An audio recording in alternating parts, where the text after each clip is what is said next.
날입니다. 그죠?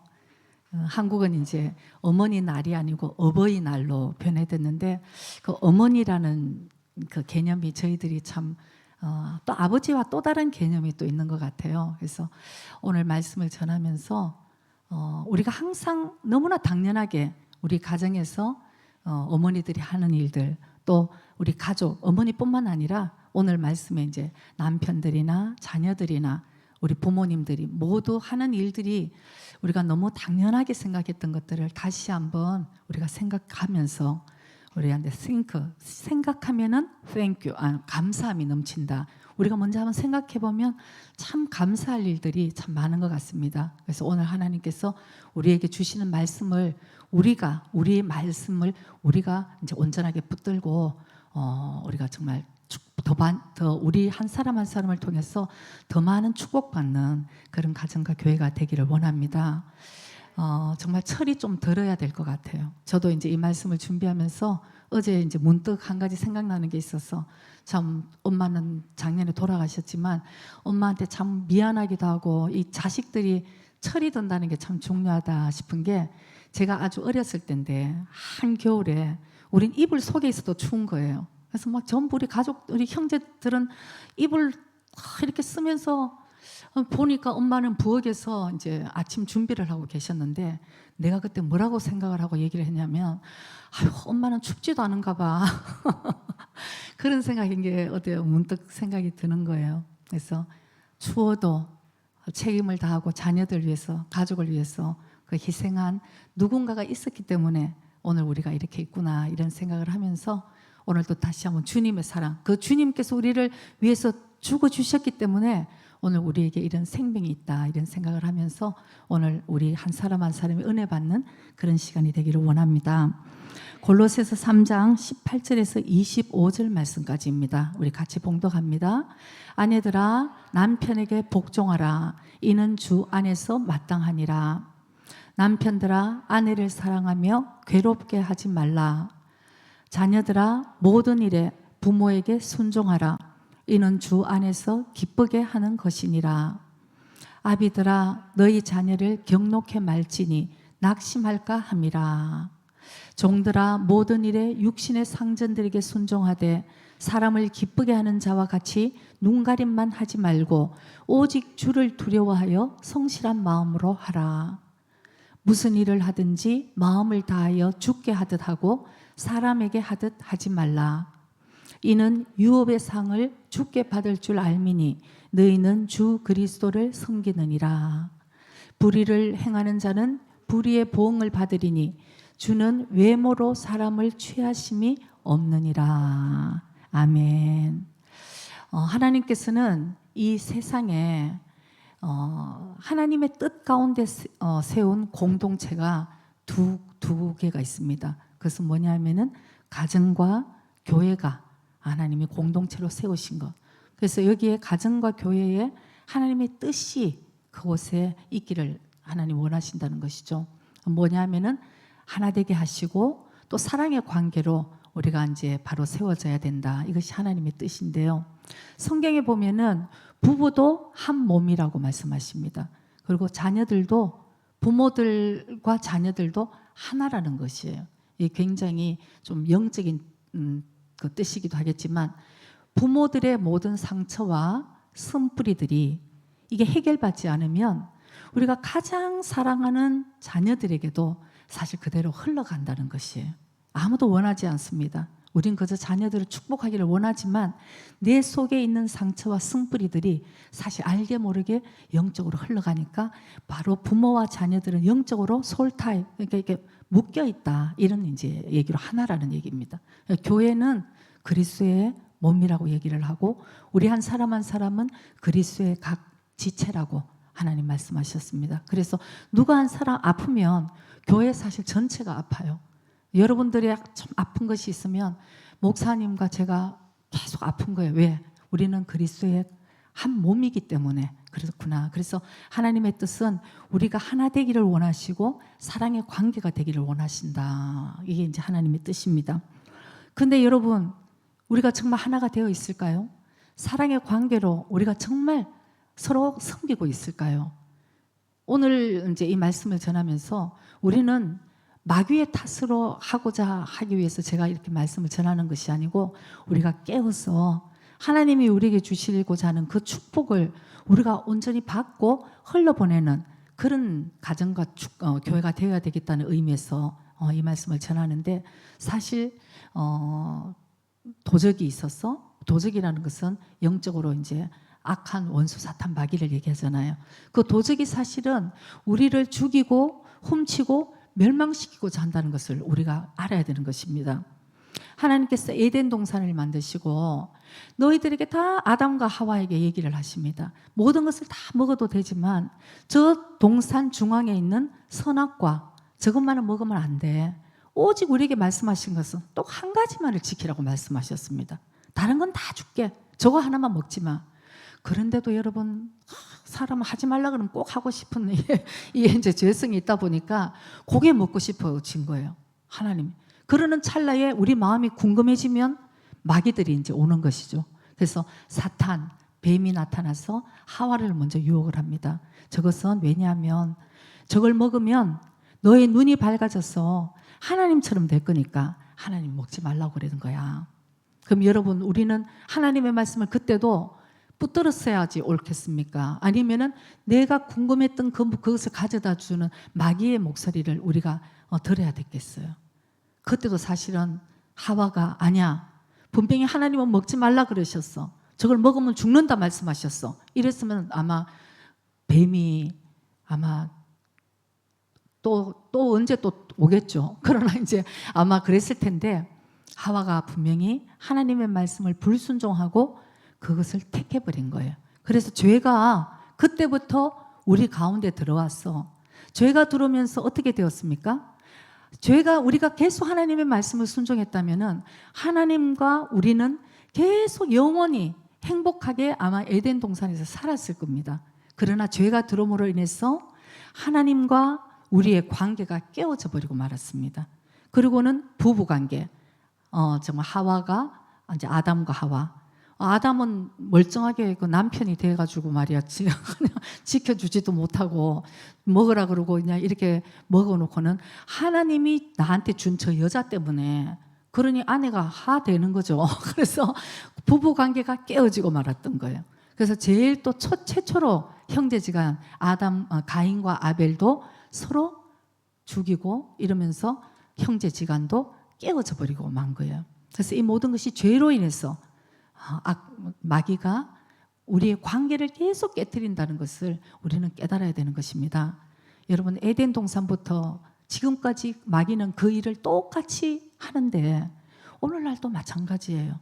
우리가 사실 가정에서 일어나는 모든 일들 또 이런 일들은 우리가 이제 조금 크면서 그런 얘기들 가정에 있는 얘기를 정말 잘 안 하잖아요. 여러분 어떤 의미로는 우리가 아는 거예요. 이 얘기를 해봐야 우리 가정에 어떤 의미로 누워서 침 뱉긴데 뭐 그런 얘기를 할 수 있겠어요. 그러면서 우리가 그 외에 교회에 와서 서로 맺고 있는 인간관계 또 직장에 나가서 맺고 있는 인간관계에 그 관계들만 가지고 우리는 막 얘기를 하고 싶어 하는 거예요. 그러나 제일 중요한 것은 그 가정에서 우리가 받은 상처들이 결국 회복되지 못하면 모든 인간관계에서 나의 모든 이 승뿌리와 상처들이 적용이 된다는 것이에요.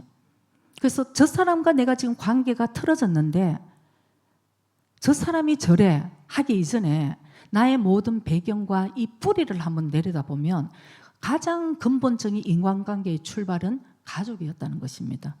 그래서 우리 사람이 아기가 태어나면은 뇌가 3분의 1이 이제 발달이 해서 태어난다고 합니다. 그래서 한 3살쯤 되면은 뇌가 80%가 이제 발달을 한다고 합니다. 그때 3살까지가 굉장히 심리학적으로도 그렇고 정신의학 쪽에서도 이 3살까지 우리 뭐 옛날 어른들은 애들이 뭘 알아 이러는데 너무 중요한 시기예요. 애들이 다 아는 거예요. 그래서 이 3살이 너무너무 중요한 시기인데 이때 모든 사랑으로 이렇게 키우면은 아이들 뇌도 굉장히 발달을 하고 커지고 사랑을 받지 못한 아기들은 뇌가 되게 작아진대요. 그리고 뇌 색깔도 검게 된다고 합니다. 그만큼 이 사랑으로 키우는 것이 참 중요한데 한국에서는 그 참 옛날 어른들 말이 참 맞는 것 같아요. 3살 버릇 여든 간다는 얘기 하잖아요. 이거 일본 말은 미스코노 다마시 야크마데 때 100살까지라는, 일본 역시 장수 국가인 것 같아요. 우리는 80까지 이제 가는데 일본은 100까지 간다. 3살 때에 그 다마시, 그러니까 배운 모든 것들이. 그러니까 이 3살 때까지의 이 인간의 가장 공감하고 사회성을 키우고 하는 것이 결국 부모한테 받아서 우리가 이 가장 기초공사가 그때 이루어진다는 것을 우리가 알 수 있습니다. 생각해 보면은 우리 때도 그렇고 우리 대대로 생각해 보면은 뭘 그렇게 부모들이 조그만하게 자녀들을 잘 키웠겠습니까? 그 시대 부모들의 그 상처들이 있었을 거예요. 그걸 우리는 또 사랑을 받고 싶은데 그 상처가 있는 상태에서 무슨 사랑을 우리가 받았겠습니까? 우리 역시도 사랑받고자 했지만 사랑받지 못한 상처가 있고, 또 그러다 보니까 내 자녀 때에는 내 자녀들은 정말 행복했으면 좋겠다, 이렇게 말은 우리가 생각을 하지만 내 이 모든 상처가 회복되지 못하고 해결되지 못했는데, 어떻게 여러분 우리가 말만 생각으로 행복해지기를 원하지 진정으로 그 실생활에서 어떻게 하면 행복해지는 것을 우리가 가르칠 수가 없게 되었다는 거죠. 그러니까 이 상처와 쓴뿌리들이 이렇게 흘러가는데, 오늘 하나님이 우리에게 주시는 이 말씀은 새로운 인간관계, 진짜 너희들이 이 말씀을 지키면 정말 행복해지는 거야. 그래서 우리가 마귀는 그렇게 열심히 우리 가정을 깨고 우리 부부 사이를 깨고 우리 자녀와 부모의 사이를 깨고 하나님과 우리의 사이를 깨고자 하지만 야고보서 4장 7절 말씀이 있습니다. 너희들은 마귀와 대적하라고 말씀을 하죠. 그러나 어떻게 하면 대적하느냐 하면 그 전에 전제가 있는 거예요. 하나님의 말씀에 순복하라고 말씀이 있어요. 그래서 우리가 진짜 하나님의 말씀에 순종하는 사람들만이 악한 마귀와 대적해서 하나님의 축복을 우리가 온전히 누릴 수 있는 그런 그 축복의 그걸 만들 수 있다는 것을 우리가 정말 깨달아야 될 줄 믿습니다. 오늘날 시대는 가정이 붕괴된다, 이게 아주 심각하다고 얘기를 합니다. 제가 한 20년 전부터 이 얘기를 들었던 것 같아요. 가정이 굉장히 심각하다. 그리고 10년 전에는 아주 심각합니다, 진짜 심각합니다 얘기를 들었어요. 그래서 오늘날에 있어서는 우리 이 가정이, 하나님은 우리에게 진정으로 축복을 주기를 원하시지만 참 마귀가 우리 가정을 너무나 해체를 하고 파괴를 시키고, 우리는 그대로 하나님 말씀에 순종하지 않고 기도하지 않고 이대로 무방비한 상태로서 많은 축복들을 우리가 놓쳐버리고 살지 않는가, 이런 생각을 이제 하게 되는 거죠. 그래서 미국에 그 한 50년 전만 하더라도 여러분 이혼율이 100명이 결혼을 하면은 그 중에서 한 명이나 한 1에서 1.5%가 미국에 왜냐하면 그 청교도 사상들이, 그 기독교 사상들이 뿌리를 내렸기 때문에 그렇게 이혼을 하지 않았어요.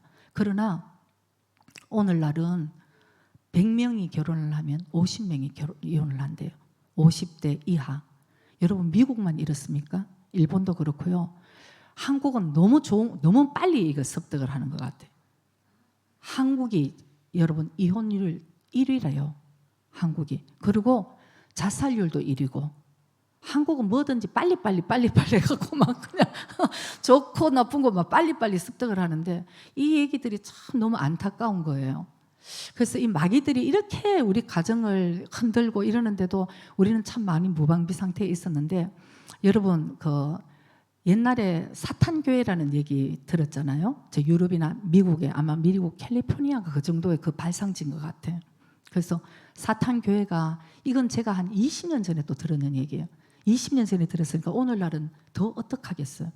사탄교회에서 굉장히 전 세계에 나가서 엄청 세력을 지금 이제 강력하게 가지고 있는데, 사탄교회에는 엄청나게 구체적으로 기도한다는 거예요. 무슨 기도를 하느냐 하면은, 제가 오래돼서 기억이 좀 이렇게 희미하지만 그 당시에 막 그 비행기가 추락하도록 이런 기도도 한다는 거예요. 가다가 비행기가 추락하도록 기도하고 1년에 크리스찬 가정이 10만 가정이 이혼하도록 기도를 하는 거예요. 이렇게 구체적으로 기도를 하는 거예요.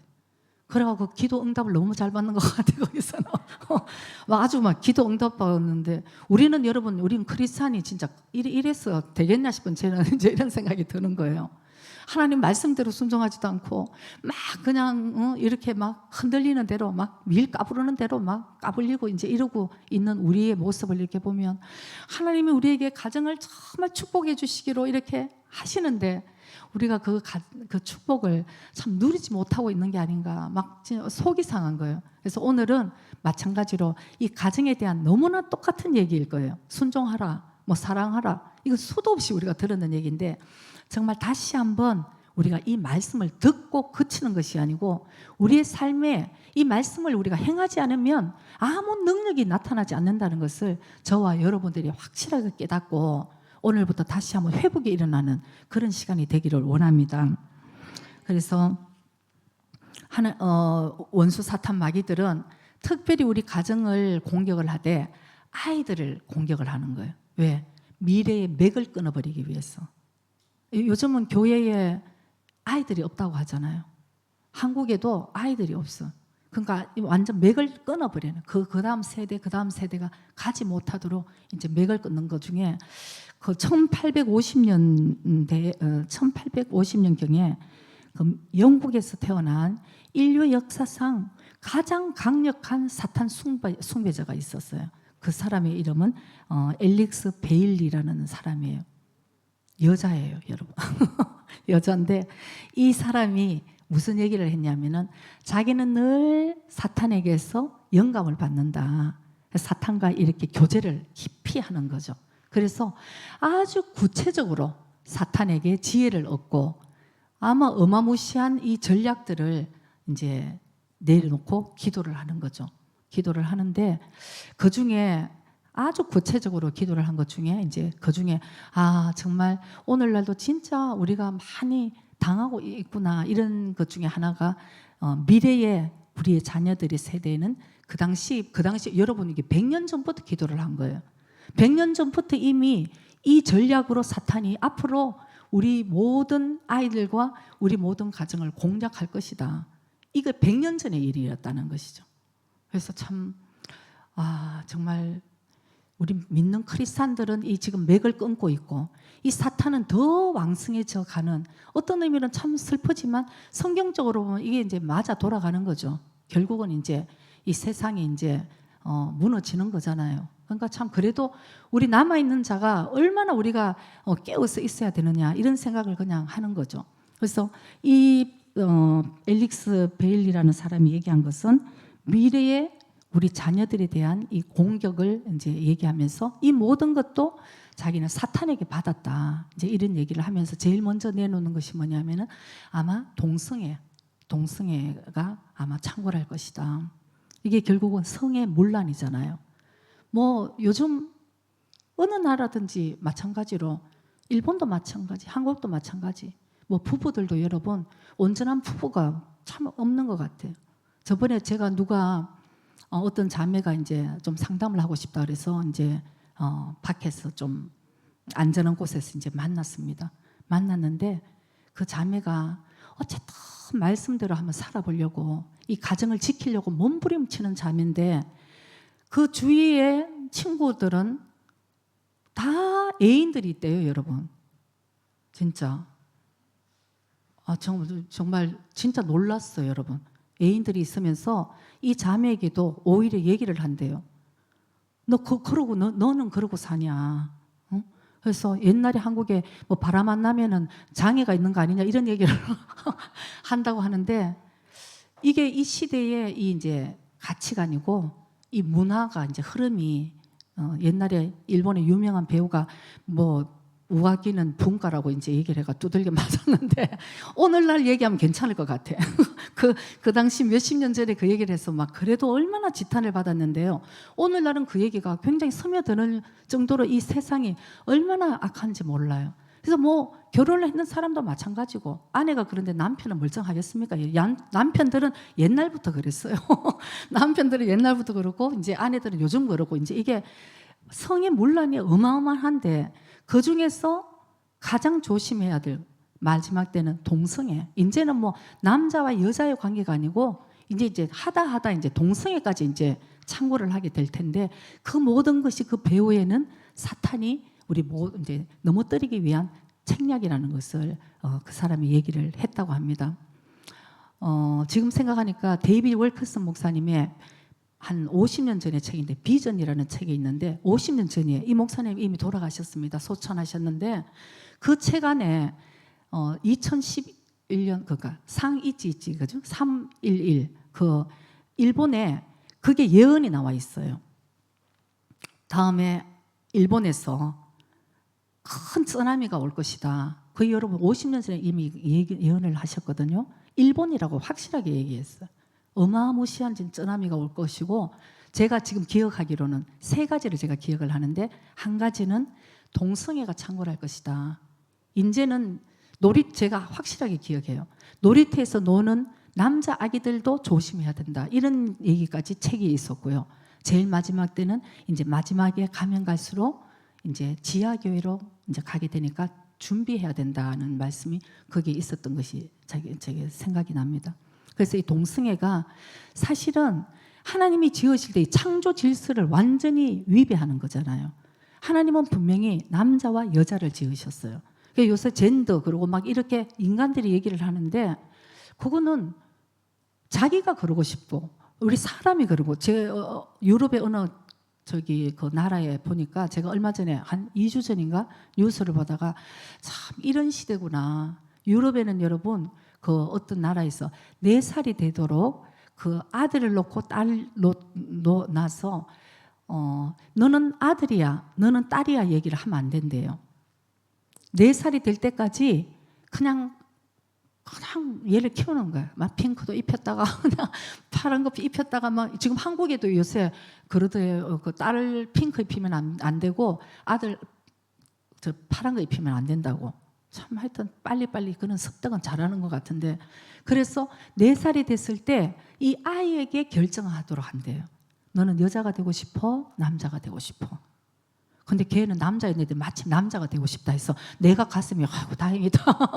근데 걔가 만약에 난 딸이 되고 싶어. 그럼 그때부터 이제 딸이 되는 거죠. 그래서 이런 게 현대에 있는 이 모든 가치관들이 사실은 그 뒤에 배후에 마귀들이 있다는 것을 사실 우리는 관과해 진짜 로마서 1장 26절 27절에는 하나님께서 말씀으로 동성애에 대해서 확실하게 말씀을 해 주시는 것은 이를 인하여 하나님께서 저희를 부끄러운 욕심에 내어버려 두셨으니 뭐 그렇게 살겠다는 거 뭐 아무리 말씀으로 얘기해도 안 되니까 내버려 둔다는 거 이게 얼마나 무서운 얘기예요. 하나님께서 저희를 부끄러운 욕심에 내어버려 두셨어. 곧 저희 여인들도 순리대로 쓸 것을 받고 영리롭으며 남자하고 결혼을 해야 되는데 받고 갖고 여자가 여자끼리 자 27절에 보면은 이와 같이 남자들도 순리대로 여인 쓰기를 버리고 뭐 이제 남자와 여자가 결혼하는 것이 아니고 서로 향하여 음욕이라고 얘기합니다. 음욕이 부릴 듯하며 남자가 남자로 더불어 부끄러운 일을 행하여 저희의 그릇 때문에 상당한 보응을 그 자신에 받았다. 하나님 분명히 심판하시겠다는 것이에요. 그대로 살면. 그래서 이게 원래 하나님께서 남자도 만드시고 여자도 만드시고 그 중에 좀 애매하게 뭐 자기가 선택하도록 만드신 게 아니고 2000년 전 이미 이 하나님께서 말씀 가운데 이미 남자와 남자, 여자와 여자 부릴 듯이 음욕이 일어나서 그렇다고 그 상당한 보응을 결국 자기 몸으로 받아야 된다고 하나님이 이 동성애에 대해서도 말씀을 해주셨으니까 우리는 사실 동성애를 미워한다는 뜻은 아니에요. 왜? 모르고 죄를 짓는 사람들도 너무 많으니까. 그러나 그것이 왜 죄가 되는지를 얘기하고 회개하고 주님께 우리가 돌아가야 된다는 것을 우리가 얘기하는 것이지 처음부터 뭐 선을 끌어서 그 사람은 구원받을 사람이 아니다. 하나님은 그런 사람이 아니야. 하나님은 그런 마음이 아니라는 거죠. 간음한 여인을 하나님 예수님께서 용서해 주시고 그래 너 계속 간음해 이렇게 말씀하시지 않았다는 거예요. 간음한 여인을 용서하시고 보내실 때 예수님께서 다시는 죄를 짓지 말라고 말씀을 하셨습니다. 그래서 우리가 이 동성애를 보는 관점이 요즘 한국에도 뭐 신학교 교수님들도 그 유명한 목사님들도 동성애는 하나님의 사랑으로 다 품어야 된다고 그렇게 얘기를 하는데 성경에 어디에 그게 서 있는지 저는 저 같은 사람도 이해가 안 돼. 여러분 그런 거는 아무리 세상이 얘기를 한다 해도 우리는 끝까지 하나님의 말씀에 바로 서야 된다는 것을 우리가 꼭 기억해야 될 줄 믿습니다. 그 다음에 이 마귀들이 이제 하는 것은 가정 해체를 합니다. 가정을 파괴를 하는 거죠. 그 안에서 어떤 것으로 이제 더 역사를 하냐면은 부모의 권위를 최소한으로, 극도로 최소화하는 거예요. 권위를 없게 만드는 거예요. 부모의 권위. 그래서 언제부턴가 우리가 친구 같은 부모를 굉장히 선호하고 좋은 부모라고 얘기를 했습니다. 저는 오늘 권위가 옛날에 그 부모님한테 받은 권위들도 우리들에게도 상처가 많이 있을 거예요. 그래서 무조건 그런 권위는 참 필요한 것이지만 권위주의자가 되어서는 안 되는 것이죠. 그래서 하나님이 주신 권위, 이 권위는 우리의 창조 질서에 굉장히 중요한데 성경은 우리 부모에게 그 권위를 주셨다는 것입니다. 우리 성경은 우리 부모에게 자녀를 키울 권위를 주시고 책임을 우리에게 주셨어요. 그래서 하나님의 말씀과 양육으로 훈계하라고 하나님 우리에게 맡겨주셨다는 것이죠. 그러면 우리는 내 자녀가 아니에요. 정말 우리가 굉장히 믿음적으로 들어가면은 이 자녀가 내 몸으로 낳았지만은 내 것이 아니라는 것입니다. 하나님이 하나님의 말씀과 훈계로 양육하기를 위해서 나한테 맡겨주셨다는 그 관점이 굉장히 맞는 거예요. 그러니까 내 뜻대로 키워서는 안 되는 것이죠. 하나님의 뜻대로 우리가 자녀를 키워야 되는 것이 우리 부모의 그 역할이고 책임이라는 것을 성경은 우리에게 말씀을 하고 있는 것이죠. 그래서 점점 마지막이 되면은 자녀들의 힘이 강력해집니다. 요즘은 뭐 부모들이 전부 자녀들에게도 바른 소리 절대 못하는 시대래요. 자녀들 눈치만 보고 걷다가 이제 옛날같이 막 한타스 나서 키울 때는 그냥 뭐 삐치도 말든 그냥 밥 안 주면은 또 말 듣고 이러는 시대가 있었는데 요즘은 1명, 2명 이렇게 낳아서 키우니까 너무 금이야 옥이야 온실처럼 키우다 보니까 이 자녀가 뭐가 뭐 잘못될까 봐 막 자녀가 완전 왕이 되었어 집에. 그러다 보니까 우리가 이 하나님이 우리에게 주신 부모의 권위를 가지고 자녀들을 주도권을 가지고 양육하지 못하는 그런 시대에 우리가 살고 있다는 것이죠. 잘 보면은 그 뒤에도 사실 마귀들의 그 배후에 역사하는 것이 참 많다는 것입니다. 우리가 옛날에 여고를 다닐 때 교훈, 학급 그런 교훈들이 이렇게 뒤에 이렇게 붙어 있었어요. 우리는 여고를 다녔으니까 제가 지금 생각할 때도 정숙, 여자들이 정숙해야 된다. 이거 있었어요, 정숙. 여러분 벌써 이제 웃는 시대가 되었어. 우리는 그때 그랬어요. 긴 게 검은 치마 입고 이제 이렇게 흰 옷을 입고 여고니까 정숙해야 되고 품행단정 이런 게 됐었어요. 그래서 우리는 늘 품행단정하고 정숙하고 여자답게 이제 이게 교육적인데 여러분 요즘은 그거 다 뗐다는 거죠. 아니 무슨 정숙이야 지금 이 시대야. 여자가 조선시대도 아니고 이걸 다 떼고 그렇게 얘기를 하면 안 된다는 거죠. 학교 교육이 그렇게 가르친대요. 그리고 집에 가면 너는 딸이니까 우리는 옛날에 딸이니까 당연히 남자 그 형제 있어도 딸들이 이렇게 설거지도 하고 하잖아요. 밥도 하고. 근데 요즘 교육은 어떻게 되냐면은 부모가 너만 딸이라고 설거지를 시키면 넌 거부해. 왜 이런 차별을 나한테 주시옵니까? 이래서 말 안 들으면 고발해. 여러분 이 시대에 우리 살고 있어요. 그래서 미국에 가서 옛날에 그 얘기 들었는데 우리 옛날에 한국 부모들은 뭐든지 내 탓이요 내 탓이요 그랬잖아요. 자녀 못 키운 것도 내 탓이요. 제가 저렇게 된 건 내 탓이요. 우리가 그게 참 부모가 다시 한번 자기를 돌아보는 좀 좋은 미덕이 되는 게 한국인데 미국에 이민 간 어느 부모가 자녀하고 부딪혔습니다. 자녀가 경찰에 신고를 했어요. 왜냐하면 자녀는 미국식으로 이제 교육을 받으니까 이거 부당하다. 경찰에 신고를 했어요. 그래서 막 영어로 막 뭐라고 얘기하니까 엄마 부모들은 영어를 또 잘 모르니까 아이고 내 탓이에요. 그냥 내 탓이 해가지고 잡혀갔대잖아. 그러니까 여러분 이게 웃을 일인데 교육은 이제 그렇게 되는 거죠. 학교의 교육은 이제 너희들 부모에 순종해. 이제 오늘 우리 이 말씀이 우리가 주 안에서 아니면은 할 수 없는 얘기예요. 주 안에서 순종하고 주 안에서 사랑하고 이게 아니면 불가능한 시대를 이제 우리는 여러분 살고 있다는 것을 우리가 정말 깨달아야 될 줄 믿습니다. 그래서 우리가 어떤 일이 있더라도 우리는 말씀의 기준이 되어서 내 자체가 말씀에 순종하고 우리 자녀들을 말씀으로 양육을 하고 그렇지 않으면은 우리가 진짜 눈물로 이제 기도를 해야 되는 거예요. 예수님께서 골고다 언덕에 이제 죽기 위해서 십자가 지기 위해서 예수님이 십자가 지고 이제 올라가실 때 많은 이스라엘 예루살렘 여자들이 예수님 너무 슬퍼서 울면서 막 따라갔어요. 끝까지 따라간 거는 거의 그 여인들밖에 없었던 것 같아요. 그래서 따라가니까 예수님께서 그 여인들을 바라보시고 이런 말씀을 하셨습니다. 누가복음 23장 28절에 보면은 예수님의 유언과 같은 말씀을 남기셨어요. 이미 이게 2000년대의 말씀입니다. 예루살렘의 딸들아, 나를 위해서 이제 울지 마. 어떻게 무엇 때문에 우리가 이제 힘쓰고 울어야 될까요? 너희와 너희 자녀를 위해서 울어라. 이게 벌써 2000년 전에 예수님께서 마지막 골고다 십자가에 돌아가시기 전에 이제 나를 위해서 울지 말고 너희와 너희 자녀들을 위해서 울어야 될 시대가 올 거야. 이미 너희들은 깨어서 준비하고 기도하며 준비하라. 하나님 우리에게 이미 이제 그것을 예수님께서 우리에게 말씀해 주신 것 같습니다. 그래서 정말 오늘날 시대는 하나님의 말씀을 빗나가면은 우리가 정말 이해가 안 되는 왜 여러분 크리스찬들도 진정한 크리스찬이 그래서 무엇이 진정한 크리스찬이 될까요? 이 세상에 흘러가면서 그냥 교회를 다니는 것이 크리스찬이 아니에요. 진정한 크리스찬은 이 세상 가치관이 하늘나라 가치관으로 변화되는 사람이 진정한 크리스찬인 것입니다.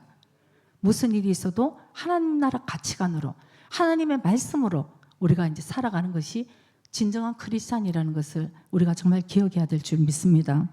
그래서 오늘 본문 말씀에 보면은 하나님께서 새롭게 너희들 관계를 회복하라고 말씀을 하셨는데 먼저 너희들 아내들아 너희들 남편에게 순종하라. 너희들이 진짜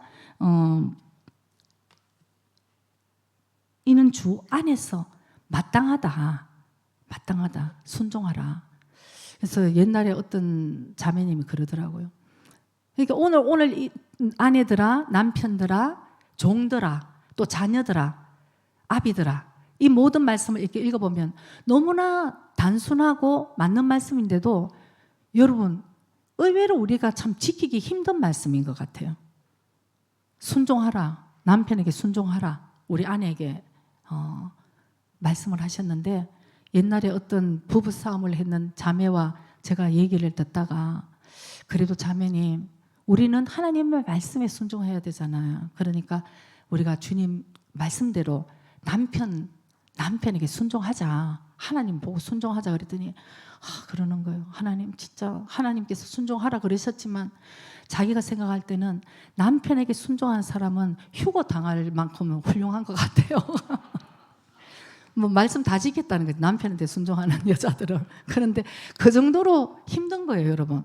왜냐하면 우리가 주님은 사랑하되 남편들의 사랑이 안 된다는 것은 주님은 나를 끊임없이 사랑해 주시잖아요. 잘못해도 사랑해 주는데 남편들의 사랑은 우리 사랑을 채울 수가 없으니까 남편들은 나를 사랑해 주지 않고 아까도 썼잖아요. 남편들아 너희 아내를 뭐라고요? 괴롭게 하지 말라. 아내를 사랑하라. 그리고 아내를 괴롭게 하지 말라. 이 성경 말씀이 참 맞는 것 같아요. 남편들이 얼마나 괴롭게 했으면 말씀이 너희 아내를 좀 괴롭게 아주 남편들이 괴롭게 하는 은사가 아주 있는 것 같아요. 이 땅에 타고날 때부터 아주 아내를 괴롭게 하는 은사가 있는. 그래서 옛날에 30년 전에 세계에서 유명한 전도자가 있었어요. 목사님. 막 이름은 얘기하면 여러분도 다 아시겠지만 일부러 얘기를 안 하면 조금 변질이 돼가고 계시는 것 같아서. 근데 그 목사님이 전 세계의 유명한 전도자였어요. 너무 훌륭하셨습니다. 그래서 어느 기자가 그 사모님에게 질문을 했습니다. 야, 사모님은 저런 훌륭한 목사님을 늘 가까이에 같이 생활하니까 정말 한 번도 남편이 너무 존경스러워서 남편을 미워한 적이 없겠죠? 이렇게 질문을 했어요. 사모님이 참 환한 웃음을 짓고 정말 그렇습니다. 저는 우리 목사님, 내 남편에게 한 번도 미워하는 감정을 가진 적이 없어요. 그러나 매일 죽이고 싶었어요. 뭐 아주 이게 참 맞는 얘기인 것 같아요. 공감이 되는 얘기가. 미워는 하지 않아요. 우리는 죽이고 싶어. 근데 하여튼 보면은 이렇게, 그리고 자녀들에게 격놓게 하지 말라. 애들이 어리니까 부모 말은 정말 들어야 되는데, 우리 부모들이, 저 역시도 참 많은 실수를 했습니다. 자녀를 키울 때 이제 애기들이 어릴 때는 여러분 말로 가르쳐야 될 때가 있어요. 말로 가르치고 이렇게 가르칠 때가 있는데, 그 시기는 그렇게 길지 않다는 것이에요. 금방 지나가요. 말로 가르치는 거는. 어릴 때는 이제 부모가 얘기하면은 말로 하면은 또 듣기도 하고, 아니면 조금 더 체벌을 하면서 또 순종시키고 이게 됐는데, 이제는 애들이 크면은 이제 말을 듣지 않는 것이죠. 그 시절이 금방 온다는 것입니다. 그럼 부모들이 왜 제가 이제 얘기를 안 듣지? 이런 얘기 많이 하잖아요. 갑자기 제가 얘기를 하는, 갑자기가 아니라는 것입니다. 갑자기가 아니고, 그 어린아이들이 우리 부모의 삶을 쭉 보면서 존경이 안 될 때, 왜 부모는 그렇게 살면서 왜 나한테만 이렇게 얘기를 하지? 이럴 때는 이제 부모들이, 부모에 대한 반발이 생겨서 오늘 격노한다는 거죠. 막 분하기는 분한데 부모에게 대들지는 않고, 요즘 막 대들지만 안 대들어 준 것만 해도 너무 감사하게 생각을 할 정도로 이 부모에 대한 이 이제 반항이 막 일어날 이제 시기가 되는 거죠. 그때는 우리 부모들이 빨리 깨달아야 돼요. 아, 이제는 말로 해서는 안 되는구나. 어떻습니까? 말로 아니고 우리의 있기 같아, 우리의 모든 삶에서 우리가 이제 모범을 보일 수밖에 없는 거예요. 그러니까 일본 속담에도 아이들은 부모의 그 새낙가오 밑에 쏟았죠 그러잖아요. 말하라 할 필요가 없어. 우리가 그렇게 살 때에 자녀들이 잠시 사춘기가 되어서 흔들리더라도 다시 돌아오게 되는 것을 우리가 정말 믿어야 되고, 그만큼 자녀들을 위해서, 아까 예수님 말씀처럼 우리 자신을 위해서, 자녀들을 위해서 우리가 정말 돈물로 정말 기도를 해야 된다, 이런 생각이 듭니다. 저는 제 개인적으로라도 교회를 다니면서 저도 제가 이제 아이들을 어릴 때부터 굉장히 사랑하면서 키우려고 노력을 했습니다. 그래서 모든 것을 제가 할 수 있는 한 해주면서 아이들을 교육을 시켜야 되겠다. 그러니까 지금 생각하면은 나의 모든 생각이었죠. 이렇게 되면은 이 아이들이 행복해질 것이고, 이 아이들이 하나님께 영광 돌릴 수 있는 아이들이 될 것이다.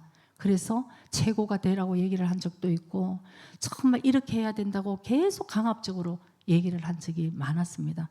아마 초등학교 고학년 이렇게까지 애들이 참 힘들었을 거예요. 그래서 이제 학교 딸 같은 경우는 초등학교 1학년인데 저희들이 이제 목회를 시작하면서 그때는 목회를 3학년 때부터 시작을 했어요. 갔다 오면은 아이들이 다 가방을 던지고 다 놀러 가는데 저는 붙들어 앉혀놨어요. 앉히고 그때부터 또 공부를 가르치는 거예요. 네가 이제 일본 학교에서 일본 공부를 하고 왔으니까 한국 아이로서 한국말을 네가 또 이제 해야 된다. 읽기 쓰기 교과서 다 한국에서 공수해가지고 그냥 읽기 쓰기 뭐 받아쓰기부터 시작해서, 그러니까 이제 지는 놀고 싶은데 그러면 이제 또 혼을 내는 거죠. 그래서 지금 생각하면 그것이 자녀들을 위해서 이렇게 한다고 했지만 어느 날 하나님께서 저에게 말씀을 해주셨어요. 하나님 저를 혼내시는 거예요. 자녀를 혼내는 게 아니고 저를 아주 혼을 내시더라고요. 뭐냐면은 내가 진정으로 예수님 안에서 주님 안에서 주님의 말씀으로 자녀를 키우지 않는다는 것을 저에게 말씀을 해주셨습니다. 나의 에고고 나의 모든 생각에 나의 뜻대로 이 자녀를 키우고 있다는 것을 하나님 명확하게 저에게 아주 강하게 질책을 하시고, 제가 그때 진짜 완전 두 손을 다 놓았습니다. 두 손을 다 놓고 제가 그때부터 주님께 약속을 했어요. 하나님, 제가 아까도 말씀드렸습니다. 우리가 예수님을 믿는다면서도 나의 모든 상처와 이 쓴뿌리를 주님 안에서 해결하고 승리하지 않으면 결국 그 쓴뿌리와 그 모든 것들을 사랑하는 자녀들에게 다 흘려보낼 수 있는 이런 어리석은 우리 행동들을 하고 있는 우리 부모들이잖아요. 그래서 제가 그날 알았습니다. 주님, 저의 모든 상처와 저의 쓴뿌리들을 주님 십자가에 제가 온전하게 못 박고 나를 통해서 주님만이 드러날 수 있게 해달라고. 여러분, 이게 간단한 기도입니까? 제가 여기서 얼마나 뒹굴고 울었는지 몰라요. 저를 죽여주십시오. 내가 죽어야 돼. 내가 죽어야 돼. 그래서 하나님의 뜻대로 이 아이들에게 하나님의 뜻이 온전하게 이루어질 수 있도록 제가 잘 키울 수 있는 지혜로운 부모가 될 수 있게 해달라고. 주님, 저의 뜻을 완전히 꺾어 하나님만 나타나게 해달라고. 그러면서도 그렇게 몸부림치고 기도해도 얼마나 많은 실수들을 했는지 몰라요. 그러나 참 감사한 것은 부모가 잘하고 못하고 그 마음이 있다는 것을 나중에 아이들이 알아주더라는 거죠. 완벽한 부모를 기대하는 것이 아니고 우리 부모는 참 노력을 하는 부모였어. 나한테 참 노력을 하는 부모였다. 그 없는 힘에 그래도 사랑하려고 노력을 해줬다. 이것이 이제 나중에 알아지니까 아이들이 이제 반듯하게 이렇게 커가는 거예요. 제가 공부를 시킬 때는 공부를 안 하기 싫어했어요. 그러나 그때부터는 내가 변하고 내가 그냥 기도로 이 자녀들을 위해서 기도를 하고 할 때는 공부하라 소리 안 해도 공부 열심히 잘하더라고요. 그래서 우리 부모들이 참 많은 잘못된 것, 이런 모든 것들이 먼저 부모들이 주님 앞에 하나님의 관계에서 내려지고 회복이 됐을 때 우리 자녀들의 관계나 부부 관계, 모든 인간관계가 거기서 회복이 된다는 것을 저 역시 진짜 그 당시 참 깨닫고 알게 되더라고요. 그래서 예수님께서 너희 자신과 너희 자녀들을 위해서 이제는 눈물로 울어라. 진짜 우리 정말 이 자녀가 이 자식이 왜 이렇게 말을 안 들어? 이 사람이 왜 나를 이렇게 힘들게 해? 이건 아직도 우리가 깨닫지 못했을 수도 있어요. 진짜 자기 자신, 자기의 모습을 깨달으니까 남 탓이 아니고 하나님 살려주세요. 하나님 도와주세요. 내가 이거밖에 안 되니까 우리 주님 도와주세요. 그냥 눈물이 그냥 나서 주님을 붙들고 정말 도와달라고 그 기도밖에 안 나오는 거예요. 그 다음에는 최선을 다해서 이제 할 수 있도록 사포트하는 것이 우리 부모의 역할이 아닌가. 그래서 우리 부모가 참 성숙을 해야지만 성숙하게 키울 수 있다는 것을 참 제가 많이 깨닫게 됩니다. 부모의 마음이 어린아이와 같은데 어떻게 성숙한 자녀들을 우리가 키울 수 있겠습니까? 더 많이 우리가 주님의 말씀 가운데 더 깊이 들어가서 우리 한 사람 한 사람이 더 주님을 깨닫는 그런 저와 여러분이 되시면 참 좋겠습니다. 그래서 복종하고 순종하고 사랑하고 이거는 주님 안에 들어가지 않으면 불가능한 일이에요. 어떻게 우리가 복종할 수 있고 순종할 수 있고 사랑할 수 있고. 그러니까 그 영국 황실에 지금은 이제 죽은 다이아나 비와 이제 그 미들턴 지금 그 며느리 캐서린 이제 그 왕비 얘가 결혼 서약서 때 너희 남편에게 복종하라 이제 이런 말씀을 빼달라고 그랬대요. 나는 그 결혼 서약서에 그거 빼주세요. 그래서 남편한테 그 순종하라 복종하라 그 얘기가 없다는 거죠. 그래서 참 우리도 그러고 싶지만 우리는 하나님 말씀대로 말씀 제가 일부에 이제 이래 얘기를 하니까 우리 목사님께서 단위에 딱 올라오시더니 나도 할 말 많다 이러시는 거예요. 그래서 내가 그럼 다음 주에 하세요. 나는 모든 게 아멘입니다. 나는 진짜 저는 모든 게 아멘이에요. 그래서 뭐 억울한 게 많으신 것 같은데 저는 목사님 말씀하셔도 제가 어떨 때 용감하게 얘기해요. 목사님 제가 목사님께 순종하지 않은 거 얘기해 주세요. 나 순종할게요. 이렇게 얘기를 하는 거예요. 왜냐하면 내 안에서는 순종하려고 그러니까. 그러니까 무의식 속에 순종 안에서 목사님이 화가 나는 거 있으면 언제든지 언제든지 얘기하시면 나 순종할게요. 이제 이렇게 되는 거죠. 그래서 우리가 정말 이 모든 것 안에서 주 안에서 할 수 있는 것은 정말 주님이 우리를 도와주셔야지만 될 때 우리가 이 모든 것을 사랑하고 이제 순종할 수 있다. 그것을 이제 여러분께 말씀드리고요. 여러분 사랑이라는 것은 여러분은 어떻게 생각합니까? 에릭 플롬이라는 사람이 누군가 사람을 사랑한다는 것은 어떻게 사랑하는 것이라는 것, 어떻게 사랑하는가를 아는 것이다 하는 얘기를 했어요. 저는 그 말씀이 참 맞는 것 같아요. 누군가를 사랑할 때 그 사람이 원하는 그 사랑을 해주는 것. 우리 남편들 아마 다 물어보면 아내 정말 사랑한다고 얘기를 해요. 근데 들어보면 다 자기 사랑으로 얘기를 하거든. 다 자기가 사랑하는 사랑으로 하는데 에릭 플럼이라는 얘기는 누군가를 사랑하는 것은 그 사람을 배려해서 어떻게 사랑하는 것을 아는 것이다. 그래서 진정한 사랑은 요즘 젊은 사람들은 굉장히 감정이 일어나는 것을 사랑이라고 얘기합니다. 그리고 성적 욕구를 느끼면 저 사람을 내가 사랑한다 이렇게 생각을 하는데 여러분 그거 아니에요. 성적 욕구를 느끼고 감정으로 그 사람을 사랑할 수 있지만 그런 사랑은 호르몬이 한 3년 있으면 또 지납니다, 여러분. 그러면 또다시 누군가를 또 사랑을 타겟을 해서 프로젝트를 세워서 그러니까 다 사단이 나는 거 아니겠어요? 하나님이 말씀하시는 사랑, 성경이 우리에게 말씀하시는 사랑은 어떤 것이 사랑이냐 하면은 결단이에요. 나는 이 사람을 끝까지 사랑하고 책임지겠다. 이 결단과 인격이 그 사람의 인격이 사랑이라는 것이에요. 그러니까 남편이 아내를 사랑하라 이렇게 얘기한 것은 아내들이 나중에 주름이 지고 좀 이렇게 돼 있더라도 결단하는 거예요. 결혼할 때 나는 이 여자 한 사람을 위해서 나는 진짜 사랑하겠다. 그리고 여러분 생각해 보세요. 얼마나 멋있는 일이에요. 자기를 위해서 자기의 인생을 바친다고 표현이 좀 또 그러면 또 그러나? 근데 선택했어. 선택해서 나를 믿고 와준 아내 한 사람을 가장 사랑해 주는 것이 저는 이 세상에 가장 멋있는 남자라고 생각을 해요.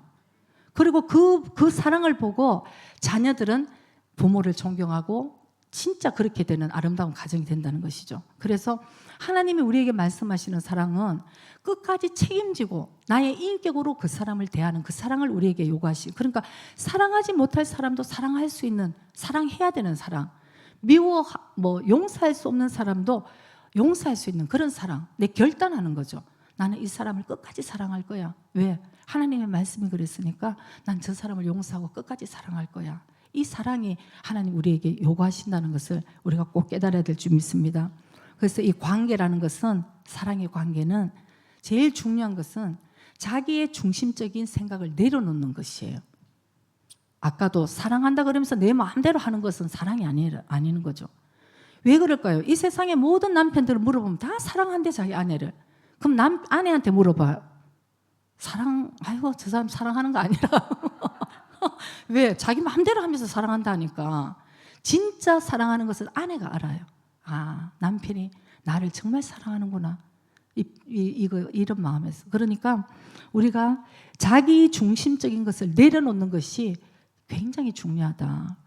내가 그러니까 이제 며칠 전에 교회를 급하게 이제 중보기도에 나올 때였습니다. 시간 좀 빨리 갔으면 좋겠다 싶어서 제가 이제 운전을 이제 하면서 우리 주차장은 이렇게 한번 삥 둘러서 이제 출구로 나오는데 제가 차를 탈 때에 이미 출구 쪽에 한 바퀴 쫙 돌고 출구 쪽에 빨간 차가 이제 나가더라고요. 그러고 이제 나도 이제 한 바퀴 돌고 이제 이렇게 나갔는데 한참 이제 달렸어요. 달리다가 그 신호등 있는 쪽에 이제 딱 섰는데 마침 내 앞에 나가는 차가 그 앞에 딱 서 있는 거예요. 빨간 차가. 그래서 제가 아이고 이 구루마 진짜 늦네. 이 구루마 진짜 운전 늦다 이렇게 얘기를 하니까 우리 목사님께서 웃으면서 당신이 빠른 거래요. 그때 제가 또 알아지는 거예요. 아, 내가 볼 때는 이 구루마가 늦었지만 만약에 목사님이나 이 구루마가 볼 때 아이고 뒤에 진짜 뭐 보소 줬고 다니고 말이야. 뭘 저렇게 빨리 왔나 이렇게 된다는 거죠. 그래서 이 관계라는 것은 서로 상대가 있기 때문에 우리가 관계를 회복하기 위해서는 내 거를 주장하면 이 관계가 절대 성립되지 않겠다. 많은 갈등 안에서 우리가 관계 속에서 나의 생각을 먼저 내려놓고 배려할 때에 우리가 정말 가정에서도 교회에서도 또 어떤 인간관계 속에서도 정말 회복이 일어난다, 이런 생각을 하게 되었습니다. 그래서 고린도전 예수님께서도 이 땅에 우리를 위해서 피 흘려 돌아가시기 위해서 오셨을 때도 하늘에서 그냥 구원을 그냥 시키고 이런 게 아니고 이미 우리의 모습으로 이 땅에 와주셨다는 것을 우리가 알 수 있어요. 그것이 우리를 위해서 우리에게 맞춰서 이 땅에 와주신 거죠. 고린도전서 9장 19절에 사도 바울이 이런 얘기를 합니다. 내가 모든 사람에게 자유하였으나 스스로 모든 사람에게 종이 된 것은 더 많은 사람을 얻고자 함이라. 22절에도 약한 자들에게는 내가 약한 자와 같이 된 것은 약한 자들을 얻고자 하며 여러 사람에게 내가 여러 모양이 된 것은 아무쪼록 몇몇 사람들을 구원코자 함이니. 아멘. 여러분, 우리가 어떤 관계 속에서 우리가 항상 있어서는 안 되는 얘기입니다. 왜 우리가 그 사람들의 종이 되어야 되고 그 사람을 섬기는 사람이 되어야 되느냐? 바로 그 사람들의 영혼을 바라봐야 된다는 것입니다. 특별히 가족 중에 믿지 않는 자가 있으면 여러분 그 대항하면 안 돼요. 우리 크리스찬이잖아요. 그 사람이 아직도 나의 모습을 보고 구원할 찬스를 나 때문에 놓친다면 그 죄는 하나님께 가면은 우리가 받게 된다는 것이죠. 그래서 아까 본문에 보면 골로새서 3장 22절 한번 볼까요? 23절 우리 한번 봅니다. 무슨 일을 하든지 마음을 다하여 주께 하듯 하고 사람에게 하듯 하지 말라. 아멘. 24절에도 이는 유업의 상을 주께 받을 줄 알미니 너희는 주 그리스도를 섬기는 자. 우리는 주님을 섬기는 자고 이 모든 것이 상급이 있고 우리가 영생을 바라보는 자가 되어야 된다는 것입니다. 25절에도 보면은 불의를 행하는 자는 불의의 보응을 받으리니 주는 외모로 사람을 취하심이 없느니라. 아멘. 우리 인생엔 역시 이 관계 속에서도 부메랑과 같이 항상 우리에게 돌아오게 된다는 것입니다. 던지면은 돌아오고 자녀를 위해서 또 어떤 인간관계 속에서 나의 남편에게, 아내에게, 우리 모든 자녀에게, 우리 모든 아비에게, 우리 모든 사람들에게 이 모든 관계가 결국은 나에게 돌아온다는 것을, 이것은 불의를 행하는 자는 그 보응을 분명히 받게 된다는 것. 이것이 결국 하나님 우리에게 주시는 그 불의를 당하는 자는 보응을 받는다. 이 일본 성경에 아까 보니까 후고에가 있을 수는 없다. 이제 이 말씀이더라고요. 그러니까 공평하다는 거죠. 하나님이 뿌린 대로 거두는. 그래서 여러분 오늘 이 말씀을 듣고 우리 다 아는 말씀인데 오늘부터는 우리가 한번 실행하는 자가 되었으면 합니다. 어떤 관계 속에서 그 사람과의 관계에서 내가 먼저 섬기는 자가 되고 그 사람의 영혼이 특히 아직도 예수를 믿지 않고 아직도 믿음이 약한 사람에게는 우리가 더더욱 우리가 섬기는 자가 되고 나의 모든 생각과 우리의 중심, 내가 옳다는 것을 내려놓고 그 사람을 섬기고 나갈 때에 우리 한 사람 한 사람을 통해서 하나님의 뜻이 이루어지고 우리가 많은 열매들을 맺게 되는 그런 축복이 저와 여러분들에게 있게 되기를 주의 이름으로 축복합니다. 기도드리겠습니다.